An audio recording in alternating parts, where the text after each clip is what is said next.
Deborah, thank you so much for taking the time, and congratulations on Zack Snyder's Justice League making its way out into the world.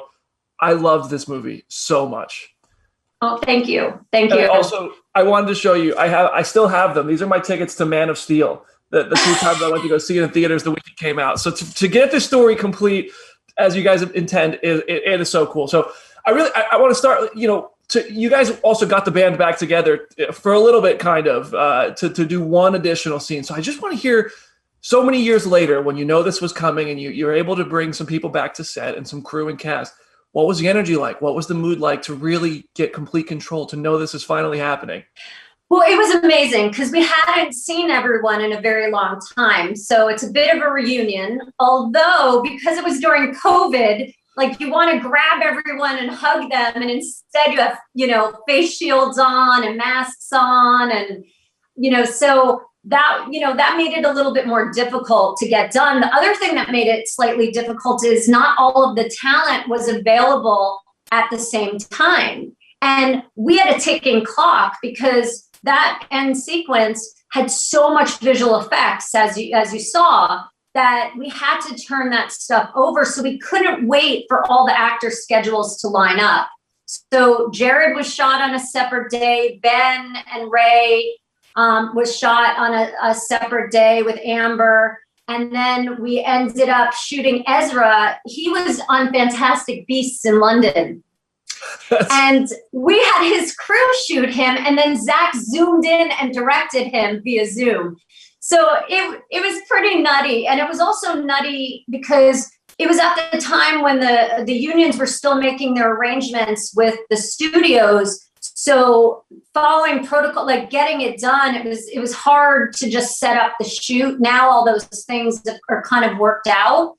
Yeah. But it was just another, I think, challenge on a journey of challenges, on the road of getting, Zack's Justice League made. Well, I love to see it, and it was a cool way to complete the story, I think. And I don't want to spoil anything by saying more than that.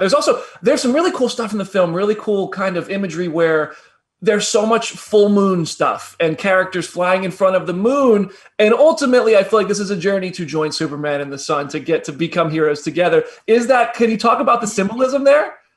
Listen, Zack loves symbolism. So I think the darkness and the light, it also, he plays with that, I think even like with power, what are you going to do with your power? Are you using it for good? Are you using it for bad?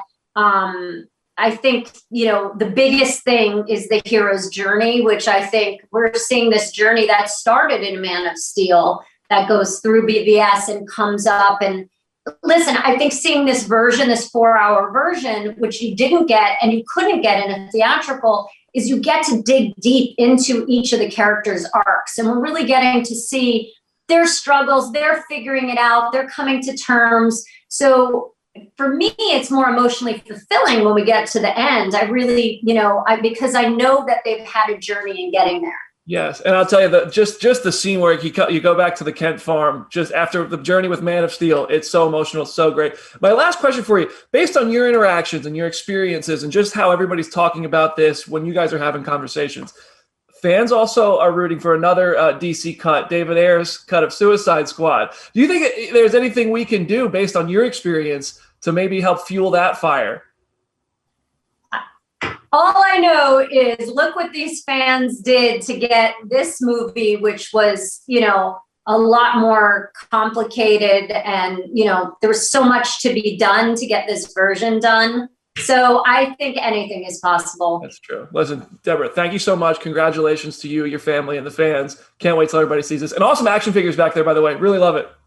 Oh, thank you. Congratulations on this movie getting out. Hey, brother.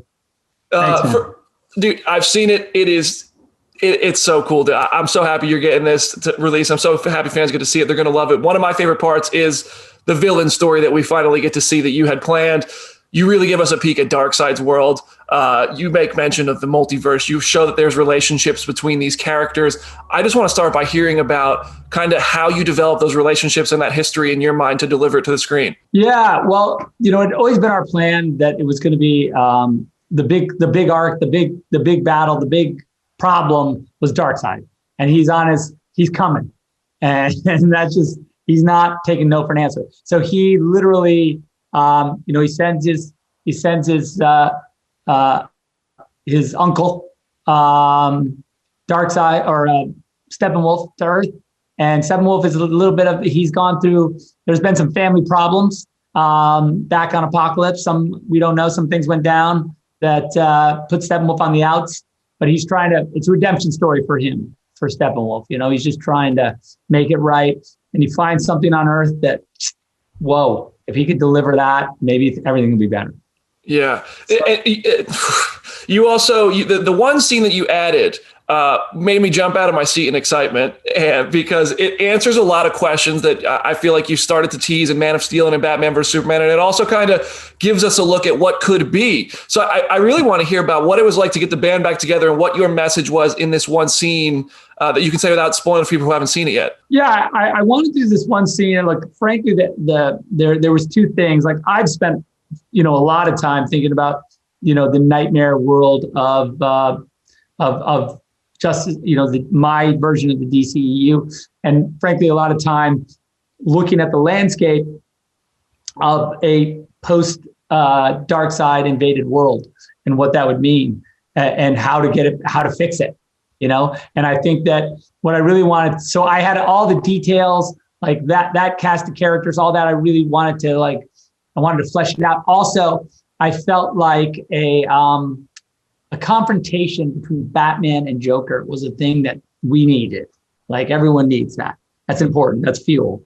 And it was a really, Jared graciously, as well as the rest of the cast, Ben and everyone else, said, you know what, let's do this little scene. I think the fans deserve it. And I think it really kind of gives you a nice shape to the world to come.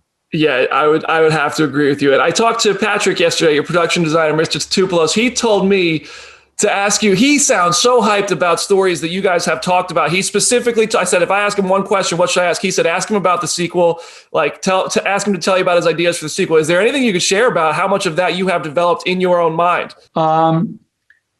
Listen, if you go to, I don't know that I put on this, there's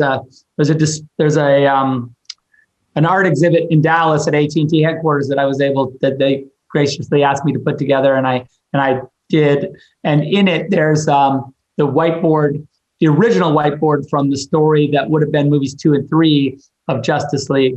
Of course, they a lot of fans were like, "Hey, don't spoil it," with the thing. But I was like, okay, first of all, if you look at the dates on those, a lot has changed, and a lot would have changed if we went forward. But a lot of those core ideas kind of would remain. And I think that those are worlds that Patrick and I, and, frankly, my team have really fleshed out in our minds pretty intensely, and would be excited to, I think that, look, the truth is, I've said, they were like, "Oh, is it a spoiler?" I'm like, well, if you read those boards, that might be the closest you ever get to a sequel. So you should enjoy it. But, stranger things. Well, I would love to see this story continue. One thing, if I can really quickly, I've become really good friends with Jeffrey Dean Morgan through the years, through his Walking Dead work. And when you brought him in as Thomas, was there an idea was that part of a plan to have him be Batman one day in a Flashpoint story? Because I know he wanted that, and we all wanted that. It makes sense to me. I don't know. I mean, look, I know that was a discussion. It made sense to me. And I love, Jeffrey is awesome. And, he's just great. So, Zack, congratulations to you and your fans and everybody to finally get to see this. I loved it. Thank you so much for the time. Thank you, brother.